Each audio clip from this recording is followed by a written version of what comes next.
দর্শক সংবাদের শুরুতেই বলছিলাম কিছুক্ষণের মধ্যেই প্রধান উপদেষ্টা ডক্টর মোহাম্মদ ইউনূসের সঙ্গে দেখা করবেন বিএনপি চেয়ারম্যান তারেক রহমান এবং বৈঠকে নির্বাচন সংশ্লিষ্ট বিষয় নিয়ে আলাপ আলোচনা হতে পারে। সেখানে রাষ্ট্রীয় অতিথি ভবন যমুনার সামনে রয়েছেন আমাদের সহকর্মী শাহাদাত অভ্র। একটু জানাবেন তারেক রহমান আসার সময় কখন নির্ধারিত হয়েছে এবং নির্বাচনের বিষয়ে আলাপ আলোচনা হবে শোনা যাচ্ছে। কোনো সুস্পষ্ট নির্বাচন সংশ্লিষ্ট কোনো সুস্পষ্ট কারণ জানা গেছে কিনা একটু জানাবেন।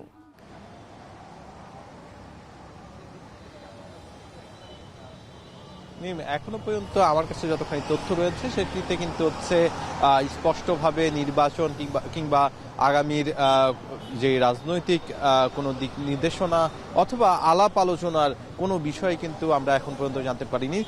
কিন্তু আমরা যেটি জানতে পেরেছি সেটি হচ্ছে পরিবার নিয়ে তিনি কিন্তু এই যমুনায় রাষ্ট্রীয় অতিথি ভবন যে যমুনা সেখানে আসবেন এবং প্রধান উপদেষ্টার সাথে তিনি আজকে সৌজন্য সাক্ষাৎ করবেন।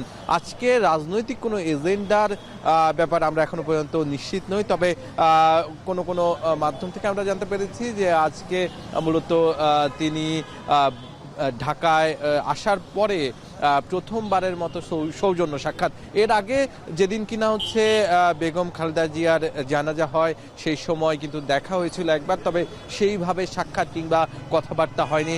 আজকের দিনেই মূলত হচ্ছে সৌজন্য সাক্ষাতের মাধ্যমে গত বছরের জুনে যেই সৌজন্য সাক্ষাৎ হয়েছিল লন্ডনে, তারপর প্রথমবারের মতো বাংলাদেশে সৌজন্য সাক্ষাৎ করা হবে এবং এই পুরো সাক্ষাতের সময়ে কোনো রাজনৈতিক দলের নেতৃবৃন্দ কিন্তু থাকবেন না বলে আমরা জানতে পেরেছি। শুধুমাত্র পরিবারের যারা সদস্য আছে তারাই থাকবে, বিশেষ করে তার সহধর্মিণী এবং তার যে কন্যা তিনি কিন্তু হচ্ছে তারা এখানে এসে একই সাথে রাতের যেই রাত্রিকালীন ভোজ সেটি কিন্তু একই সাথে সারারও একটি কথা আমরা শুনতে পেরেছি প্রেস উইং এর মাধ্যমে। তার পাশাপাশি আমরা এই যে এখানে যারা গণমাধ্যম কর্মী অপেক্ষা করছি তারা কিন্তু হচ্ছে ঠিক যমুনার সামনে 4টা থেকে অপেক্ষমান রয়েছে, তবে জানতে পেরেছিলাম 6:30 থেকে ঠিক 7টার মধ্যে তিনি প্রবেশ করবেন যমুনায়, তবে এখনো পর্যন্ত তিনি এসে পৌঁছাননি এই পুরো এলাকায়। তবে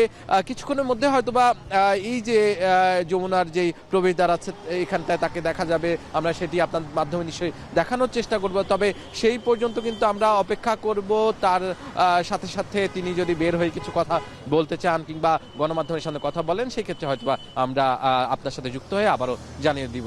এই ছিল আমার কাছে সর্বশেষ মিম। রাষ্ট্রীয় অতিথি ভবন যমুনার সামনে থেকে সরাসরি যুক্ত হয়েছিলেন সহকর্মী শাহাদাত অভ্র।